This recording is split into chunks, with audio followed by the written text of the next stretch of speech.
like a Hellcat.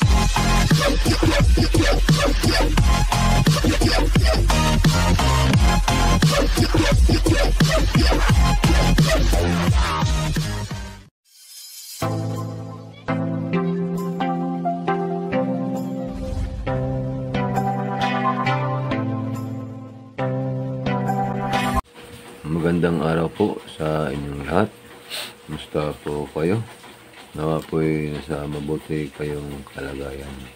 Ano man po ang inyong mga gawain sa ngayon.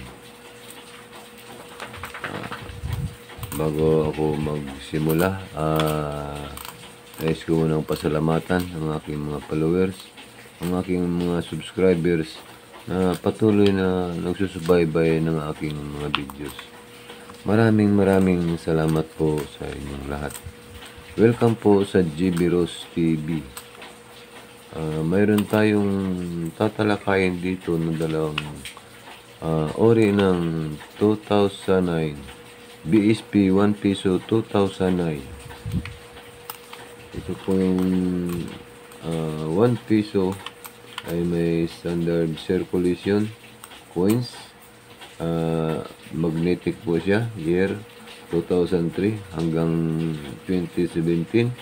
Ang kanyang value ay piso. Ang kanyang composition ay nickel plated steel. May timbang po siya na 5.35 gram.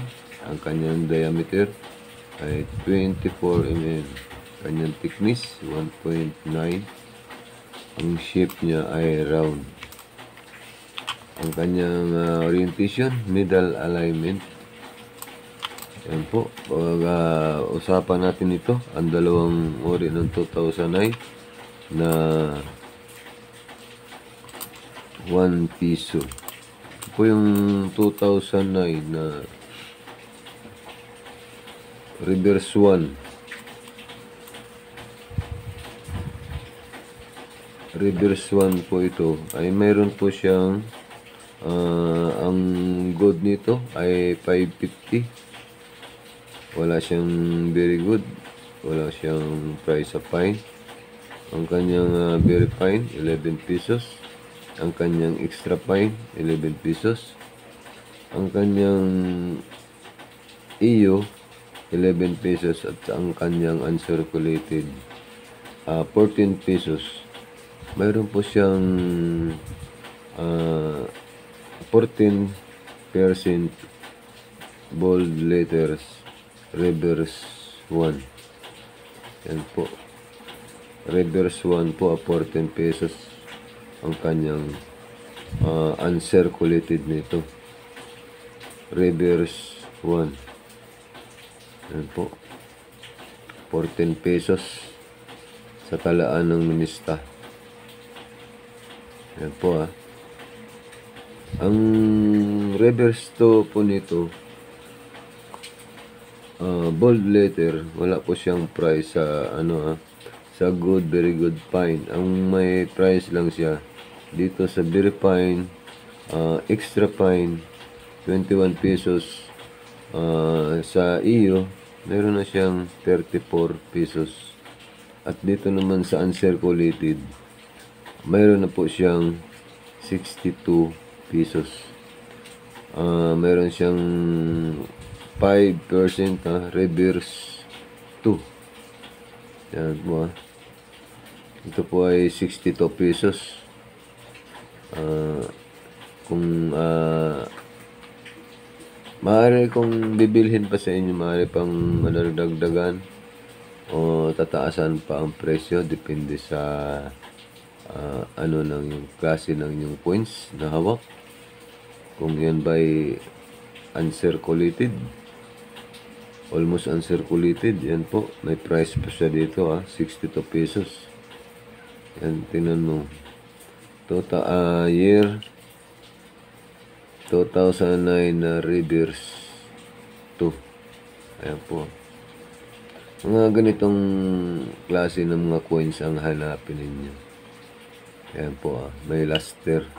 Itong reverse 1, magkaiba sila Malayo ang kanilang Ayan, reverse 1.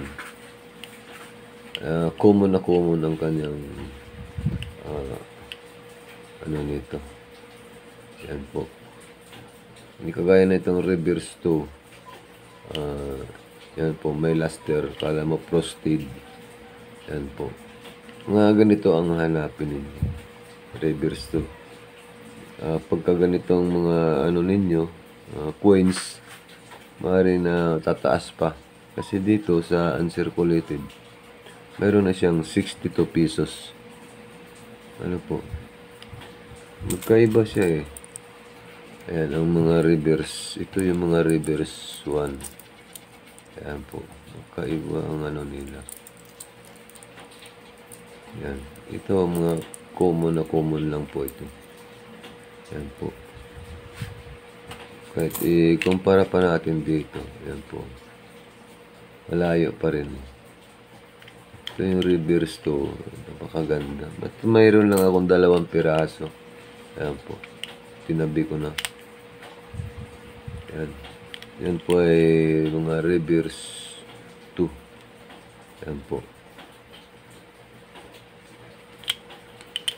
Ayan po tandaan po natin pagka nakakuha kayo ng ganito, ilagay nyo na kaagad dito sa sa coin holder, capsule, para hindi na siya masira, magasgasan pa. Ingatan po natin palagi. Mayroon po siyang 62 pesos. Pag tumagal pa, baka maaring mataas pa ang price, depende sa usapan ninyo ng mga collectors. Ito po sample ko na po ito sa inyo Mga ganitong 2009 ang hanapin ninyo. Yan po. Mayroon po siyang 5% lang na magamat na marami ang 5%. Pero pakaunti lang ang ano nito.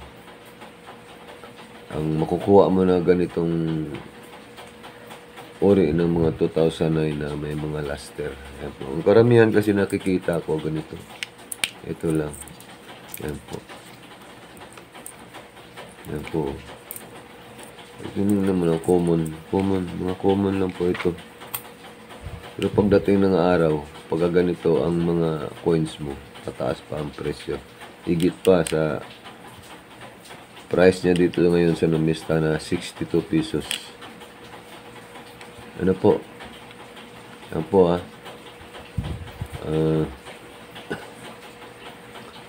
maraming salamat po sa inyong panonood. Naway nakapagbigay ako ng impormasyon sa inyo tungkol dito sa BSP 1 Piso 2009. Yan po. Maraming salamat po sa inyong pagsusubaybay at pagpanood sa aking mga videos, sa aking mga followers, at saka mga subscribers. Maraming salamat po sa inyong lahat. Huwag niyo sanang kalimutan na mag-like, mag-share, mag-subscribe. Pakipindot na rin po ang notification bell para updated po tayo sa mga susunod pa natin mga videos. Okay po. Shout out po sa inyong lahat. Maraming salamat pong muli. Bye-bye.